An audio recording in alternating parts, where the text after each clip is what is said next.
Mu mwaka wa 2023 ibirwa bya Hawaii muri Leta Zunze Ubumwe za Amerika byibasiwe n'inkongi 16 z'umuriro ukomeye cyane. Hari imijyi imwe n'imwe muri ibi birwa yasibwe ku ikarita burundu. Gusa ntibyangijwe n'izi nkongi zo muri Hawaii ndetse no gufasha abasizwe heru nazo byahenze guverinoma ya Leta Zunze Ubumwe za Amerika, byarayihenze cyane.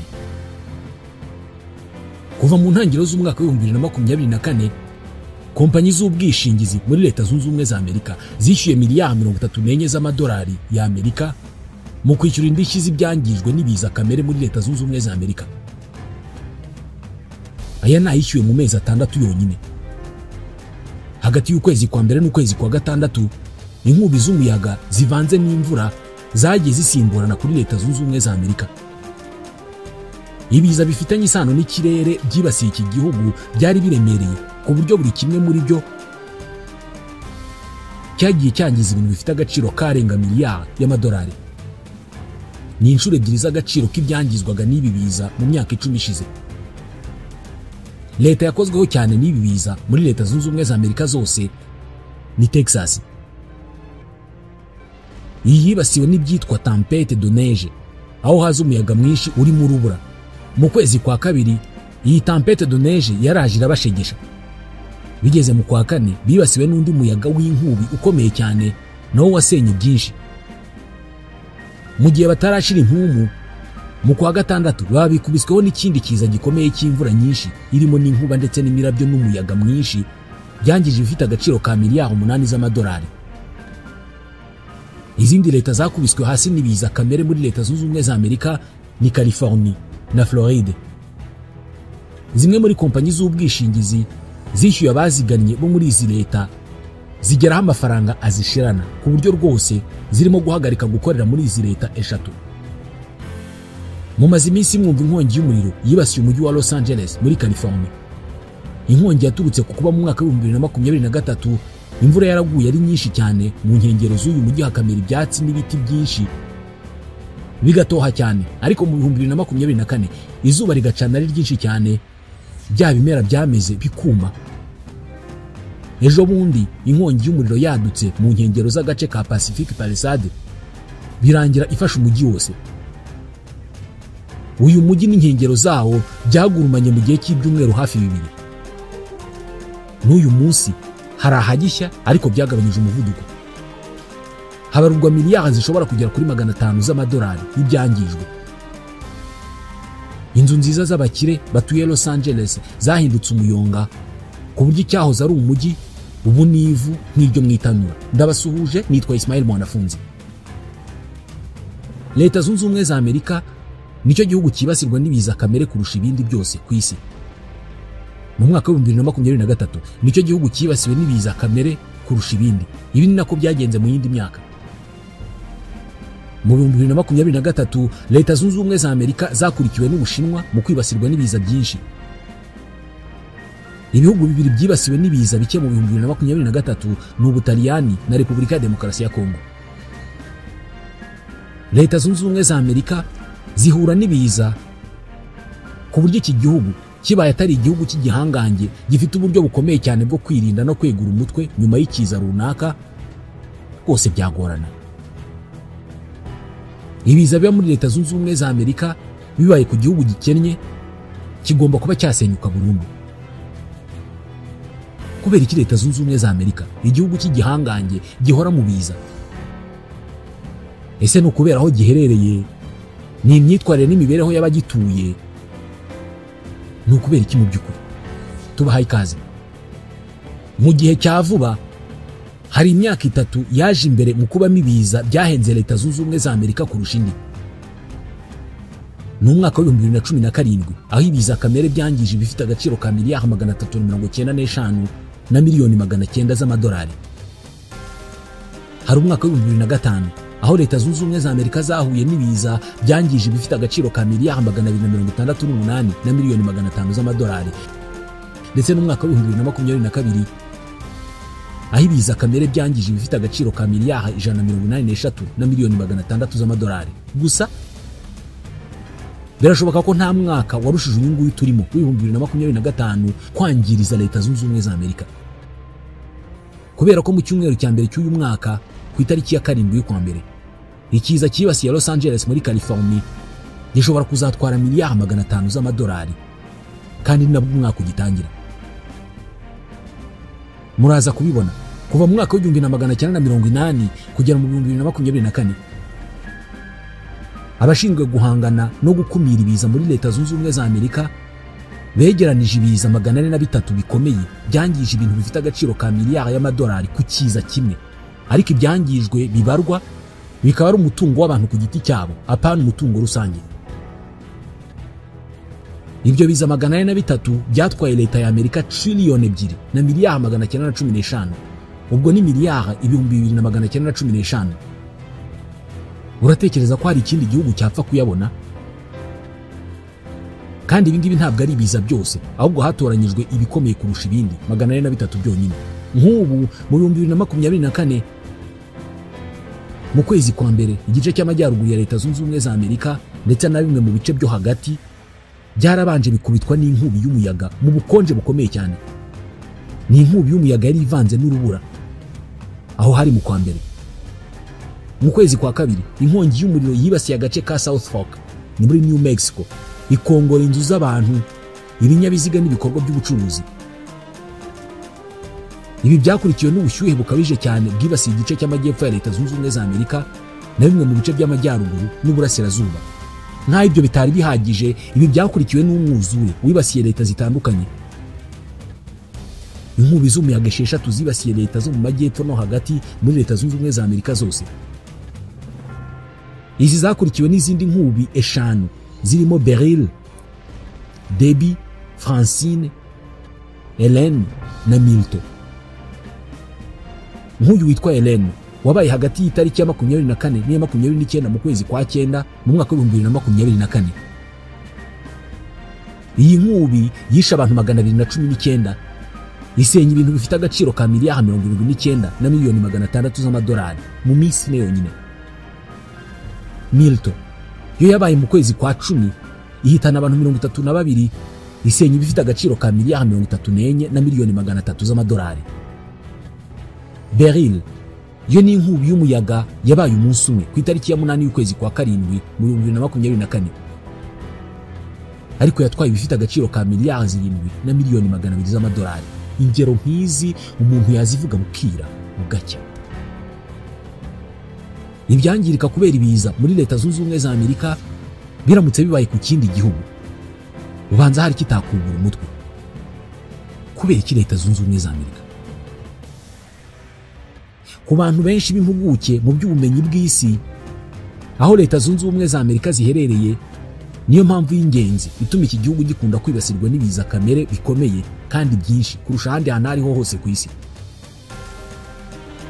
Ni igihugu kiri hagati y'inyanja ebyiri, Pacifique na Atlantique. Ni igihugu gikora ku kigobe cya Mexique. Aya ni amazi y'inyanja asatira ubutaka bwumutse. Ni igihugu kandi kirimo imwe mu misozi miremire ikoze ibitare binini cyane kandi birebire cyane mu birebana n'ubutumburuke. Ni igihugu nanone gifite peninsule. Iki ngiki kiba ari ikirwa gifite aho gihuriye n'ubutaka ku gice kimwe.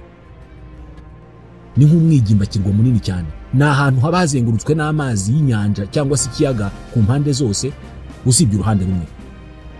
Leta ya Floride nuko imeze, ni peninsule. Ibi bintu byose guhurira ku gihugu kimwe bituma ikintu cyose gishoboka cyangwa se igishobora kubaho cyose giturutse ku kirere gishobora kuba muri iki gihugu cyangwa se agace gafite ibi byose. Ibintu byose byangombwa cyangwa se ibintu byose bikenewe kugira ngo igihugu kibasirwe n'ibiza, Leta Zunze Ubumwe za Amerika zirabyujuje. Ubwo ntabwo tuvuze ubutayu. Ni igihugu gifite ubutayu bwitwa Great Basin Desert bupima kilometero kare hafi 500. Ibi byose iyo byihuje bigahurira ku gihugu kimwe bituma nta kiza kibaho kitakwibasira Leta Zunze Ubumwe za Amerika kandi ku rwego rukomeye. Inkongi z'umuriro ziterwa n'ubushyuhe bukabije, inkubi z'umuyaga zituruka ku nyanja iki gihugu gikoraho, imvura nyinshi iteza umwuzure, imitingito. Leta Zunze Ubumwe za Amerika zibasirwa n'ibiza bingana uku kubera aho ziherereye. Nta gushidikanya kuri iyi ngingo. Nk'umujyi wa New York ni ikirwa kizengurutswe n'inyanja ya Atlantique. Inshuro nyinshi uyu mujyi ujegezwa n'ibiza birimo inkubi z'umuyaga, umuhengeri n'ibindi.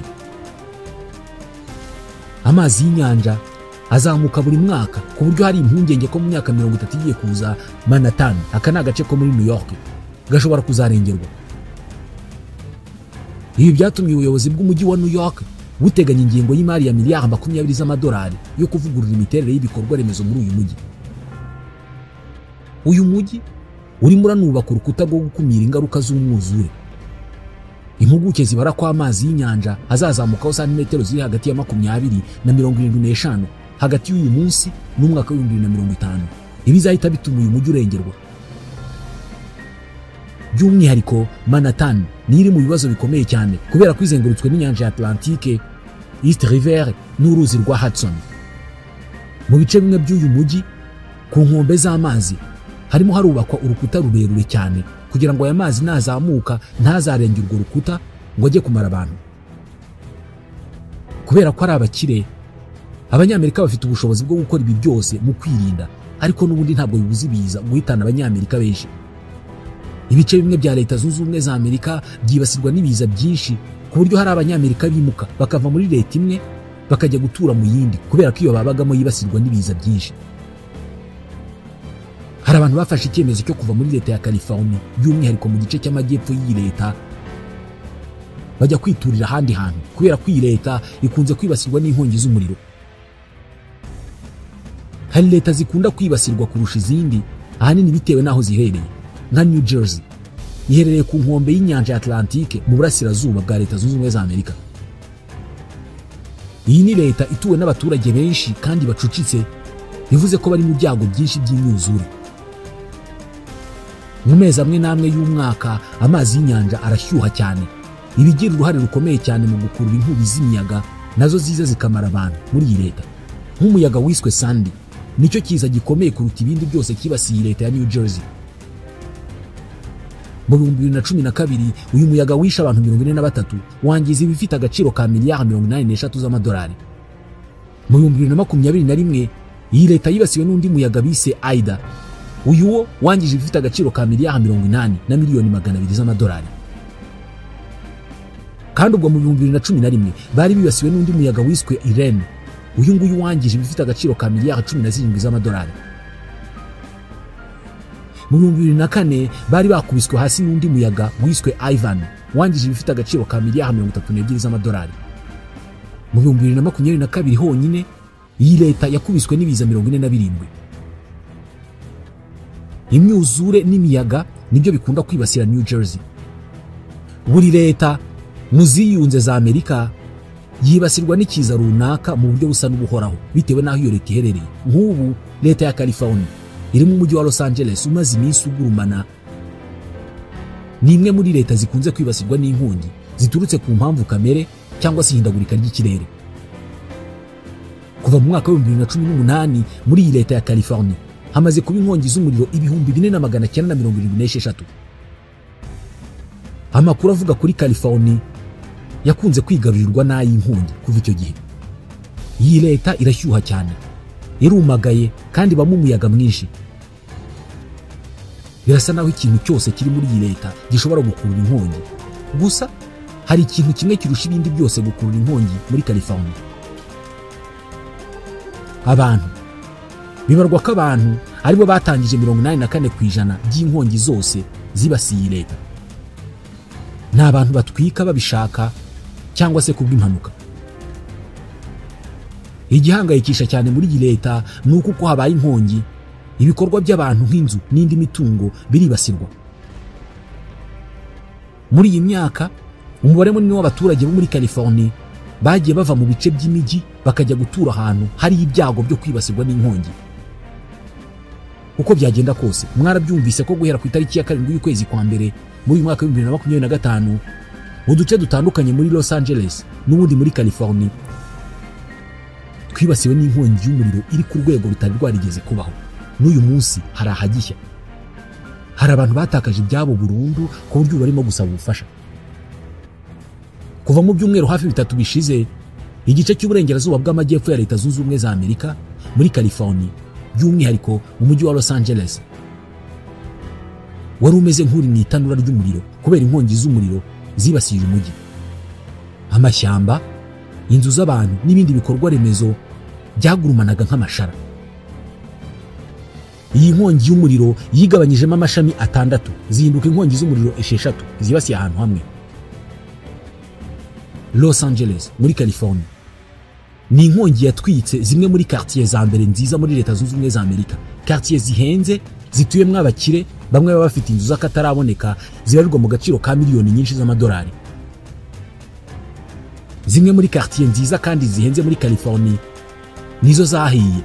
Nk'ubu quartier nka Pacific Palisade ya Los Angeles yahiye ku kigero kiri hejuru ya 75%, ni naho inkongi yahereye. Quartier nka Malibu, Brentwood, Beverly Hills, izi quartier cyangwa se utuduce dutuyemo ibyamamare ku buryo ari uduce duhenze kuduturamo. Nibura inzu zaho imwe bifite agaciro kari hagati ya miliyoni 1 y'amadolari na miliyoni 70. Gusa ibi byose byabaye umuyonga mu maso ya za miliyoni z'abantu bakurikiranaga umutungo wabo urimo uhinduka ivu nta kintu babikoraho. Abantu barenga ibihumbi 120 bategetswe guhunga, basiga umutungo wabo bajya hirengeye bareba ibyabo birimo bihinduka ivu.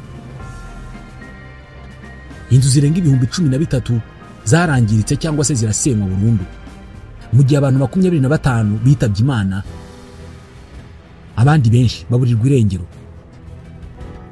Agaciro k'ibyari bimaze kwangirika muri iki cyumweru kari miliyari 150 z'amadolari ya Amerika. Ibi ni ibyamaze kubarurwa.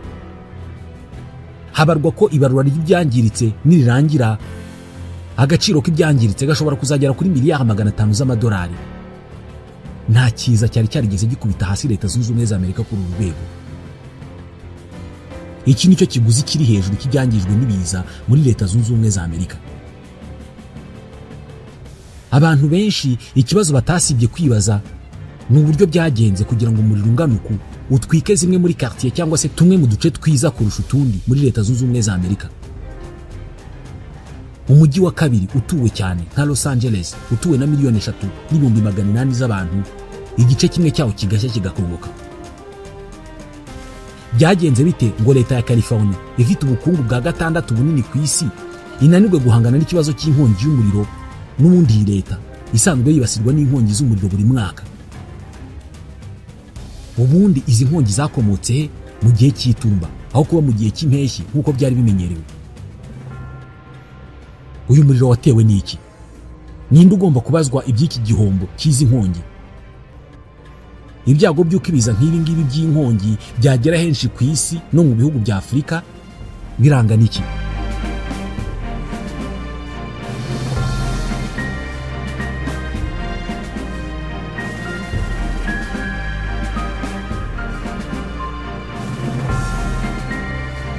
Iyi si igihe cyose ibishakiye iraduhinduka.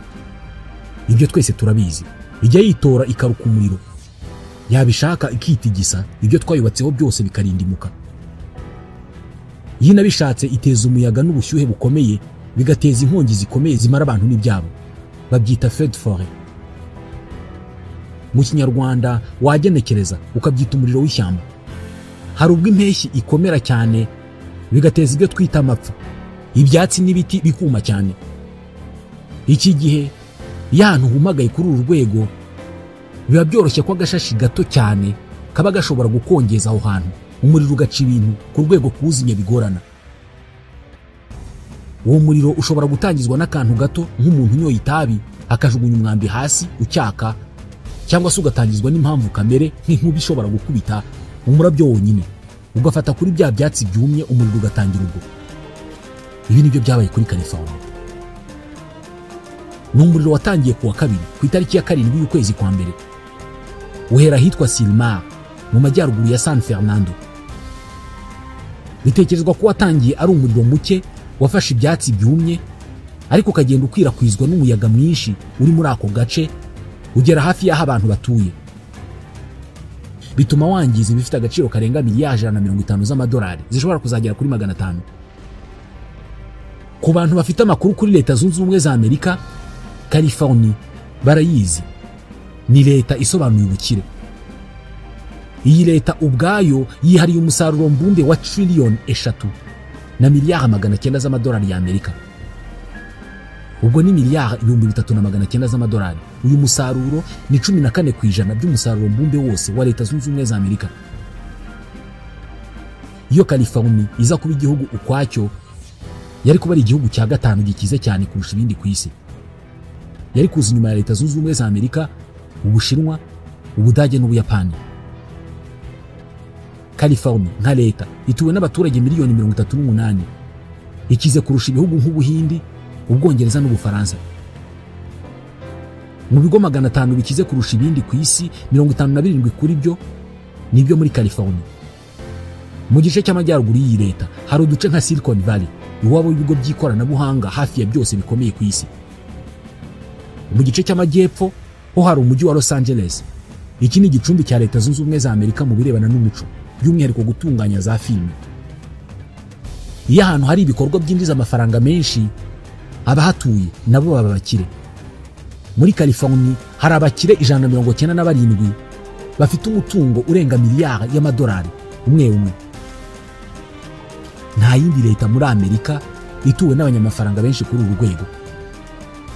Kugeza aha ushobora kumva ubuhangange bwa California nka hamwe mu hantu ku isi hateye imbere cyane. Ibi ariko bishobora gutuma wibaza uburyo ahantu hakize gutya hananiwe guhangana n'inkongi y'umuriro tumaze iminsi twumva mu makuru yashyize iyi leta mu itanura, cyane cyane muri bya bice by'amajyepfo twavugaga bya Los Angeles. Icyarushijeho gutangaza abantu ni uko ibiza by'inkongi ari ikintu gisanzwe kuri California. Kumva inkongi y'umuriro muri iyi leta ni nko kumva imvura mu bice byegereye amashyamba menshi.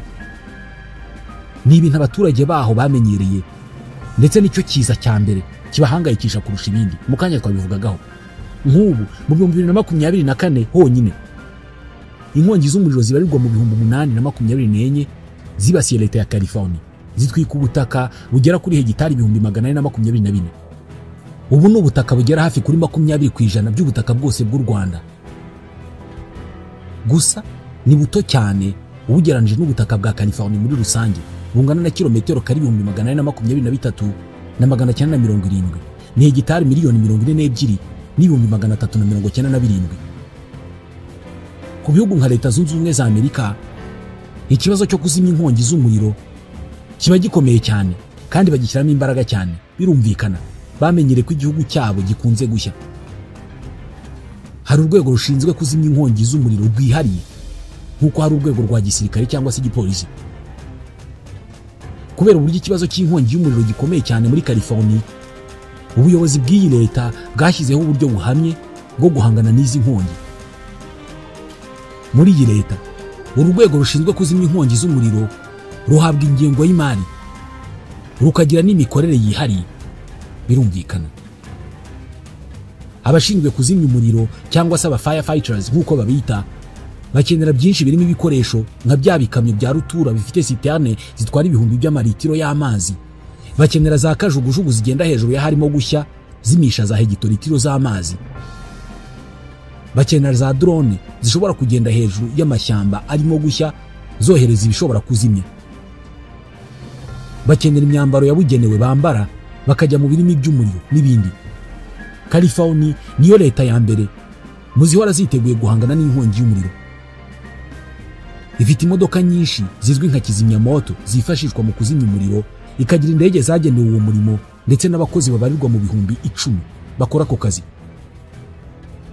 Gusa ibi byose ntabwo byari bihagije muri iki cyumweru kugira ngo bikumire inkongi z'umuriro 6 zaciye ibintu mu gace ka Los Angeles. Iyi Los Angeles ni ibyo bita county. County muri Amerika wayigereranya n'akarere hano mu Rwanda. Los Angeles County ituwe na miliyoni 10 z'abaturage, mu gihe umujyi wose wa Los Angeles uri muri Los Angeles County utuwe na miliyoni 3,800. Ni umujyi wa kabiri utuwe cyane muri Amerika. Ibi bice biri mu majyepfo ya leta ya California, aho abakozi barenga ibihumbi 14 aribo bakoraga amanywa nijoro mu kuzimya uyu muriro, bakifashisha imodoka za kizimyamoto zirenga 1400 n'indege zizimya umuriro zirenga 85. Ariko ibi byose bisa n'ibitaratanze umusaruro wifuzwaga, kubera ko nubwo babashije kuzimya uyu muriro ariko byinshi byaratikiye. Kuva mu 1915 California ikoresha imfungwa mu bikorwa byo kuzimya umuriro, ndetse no kuri iyi nshuro bakoresheje abagororwa bagera ku 1000. Bahembwaga amadolari y'Amerika 18 ku isaha imwe. Abanyamerika bakize ntabwo bakoreshaga inzego za leta mu guhangana n'uyu muriro, ahubwo bakoreshaga inzego zigenga zishinzwe kuzimya umuriro. Ibigo byigenga byafashije cyane mu kuzimya umuriro. Byari bifite ikiraka gishyushye. Umukozi umwe yashoboraga kubarirwa umushahara w'ibihumbi 3 by'amadolari buri munsi, bitewe no gukomera kw'aka kazi n'ibyago bikarimo. Uyu muriro watumye benshi bishyura aka kayabo watangiye ute? Hari kuwa kabiri ku itariki ya 7 y'ukwezi kwa mbere mu mwaka wa 2025 ku isaha 4:30 z'igitondo, umwotsi watangiye kuzamuka mu misozi ikikije quartier ya Pacific Palisade iri Los Angeles. Icyo gihe inzego zishinzwe iby'ikirere zari zatangaje ko hari ikibazo cy'umuyaga wiswe Santa Ana wari ku muvuduko udasanzwe.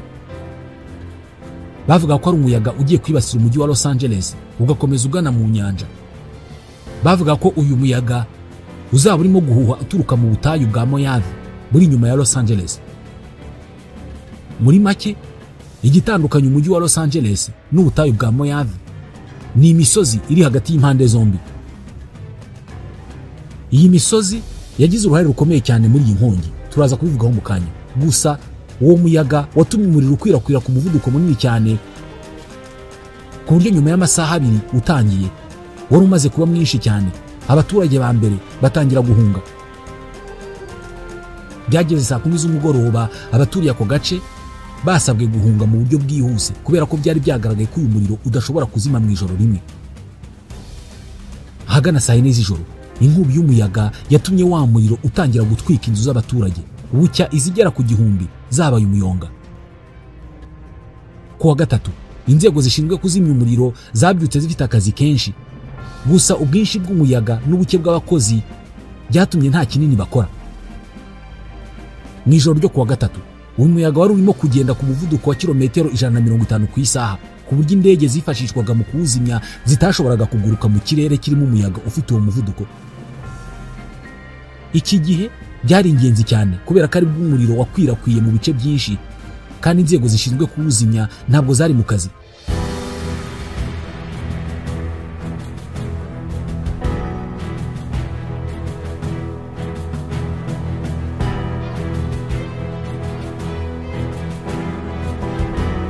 Uburyo umuriro ukwirakwira biterwa na wa muyaga twavugaga mu kanya wari ufite umuvuduko udasanzwe. Uyu muyaga wafataga igice cy'umuriro cyangwa se ikirimi cy'umuriro ukakigurutsa ku muvuduko ukabije cyane, ukagikubita ku kindi kintu nk'igiti cyangwa se ikindi kintu gishobora gufatwa n'umuriro. Ubwo aho hantu naho hakaba hatangiye kugurumana. Muri make, ni nk'aho uyu muyaga wafataga igishashi cy'umuriro ukakigurutsa ukacyomeka ahantu hatashyaga, naho hakaba harafashwe. Igishashi cy'umuriro kinini, wenda nk'igishami cy'igiti cyangwa se ikindi kintu kirimo gushya, cyaterwaga n'umuyaga ufite umuvuduko n'imbaraga zidasanzwe, bikomekwa ahantu hatashyaga. Uretse umuvuduko w'uyu muyaga, ikindi cyatumaga uyu muriro urushaho gukaza umurego ni uko uyu muyaga ubwawo wabaga ushyushye. Mwibuke, ni umuyaga waturukaga mu butayu bwa Mojave. Gusa mbere y'uko ugera muri Los Angeles, wabanje kuzamuka ya misozi itandukanye ubu butayu n'uyu mujyi. Iyo misozi iri ku butumburuke bugera kuri kilometero 3 z'uburebure. Iyo umuyaga wa Santa Ana wageraga kuri ya misozi, wazamukaga ujya hejuru, none ukaza kumanuka ugana ku mujyi wa Los Angeles, ari nako ukomeza mu nyanja. Bitewe nuko ubuva hejuru, uyu muyaga umanukana umuvuduko mwinshi, bigatuma ushyuha, ukaba ibyo bita dry wind. Wavuga ko wumutse, utarimo ubuhehere na buke. Uyu ntabwo ari umuyaga uguhuha ugakonja, ahubwo ni umuyaga ubushyushye. Ubu bushyuhe nabwo bwongera ibyago by'inkongi kubera ko bufasha mu kurema umuriro mu buryo bworoshye. Ku rundi ruhande ntabwo umuyaga ari wo wonyine wateraga iki kibazo, kubera ko hari n'ikibazo cy'ubushyuhe buri muri California muri rusange. Ubusanzwe hagati y'ukwezi kwa 11 n'ukwa 2 muri California haba hari ibihe by'ubukonje. Mu mwaka wa 2023 niko byagenze, ndetse icyo gihe haguye imvura nyinshi ituma ubu butaka bwera cyane, ibyatsi biramera biba byinshi, ibiti biratoha. Gusa mu mwaka ushize California ntabwo yagize imvura nk'iyari isanzwe igwa mu bihe by'ubukonje cyangwa se iby'itumba. Mwibuke ubu butaka bwari buherutse kwakira imvura nyinshi yasize irumbukije amashyamba n'ibyatsi hirya no hino. Kubura imvura muri iri tumba byatumye bya byatsi byari bitoshye byuma cyane, byatumye bya byatsi n'ibindi bimera byari byararumbutse mu itumba rishize byuma cyane, ku buryo n'agashashi gato cyane k'umuriro kahitaga kabikongeza kandi byinshi cyane. Bityo rero umuriro ukaka vuba kandi ugakwira vuba cyane kubera umuyaga. Muri make abasesenguzi bemeza ko kugira ngo uyu muriro uri kuri uru rwego ushoboke, byasabye ko ibintu byose bibera icyarimwe, ibikenewe byose ngo iyi nkongi ishobore kuba.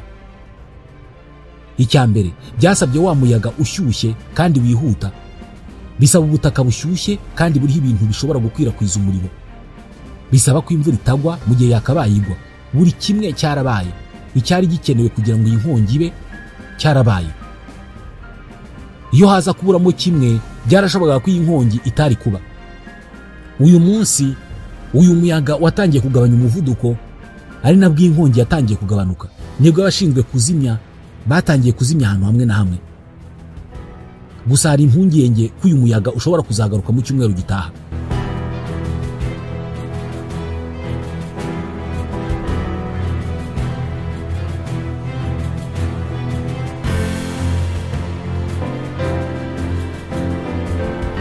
Mu gihe inkongi yabaga, ubuyobozi bwa leta ya California bwari bufite akazi gakomeye cyane ko kurwana n'ibihuha byakwirakwijwe n'abantu batandukanye ku cyaba cyaratesha inkongi. Bamwe bakavuga ko ubuyobozi bw'umujyi wa Los Angeles ngo bwagabanyije miliyoni 17 ku ngengo y'imari yari igenewe kuzimya inkongi y'umuriro.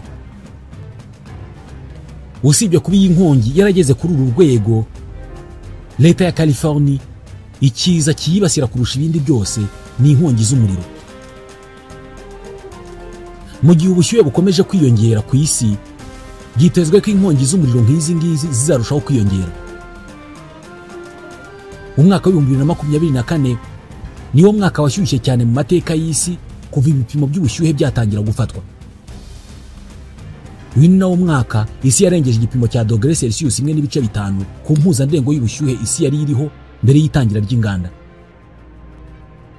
Ibi bivuze ko isi yananiwe kubahiriza intego yihaye mu 2015 ubwo ibihugu by'isi byiyemezaga kugabanya ingano y'ibyuka byoherezwa mu kirere kugira ngo ubushyuhe bw'isi ntibuzigere burenga dogere Celsius 1.5.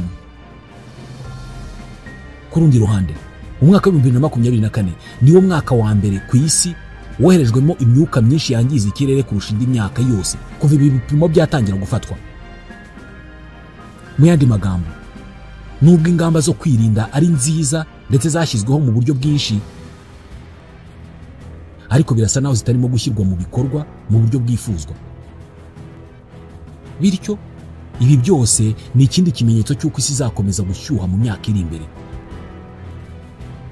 Birashoboka cyane ko inkongi nk'iyi ngiyi ishobora kuzibasira n'ibindi bice by'isi. Nitwa Ismael Mwanafunzi, ndabashimiye.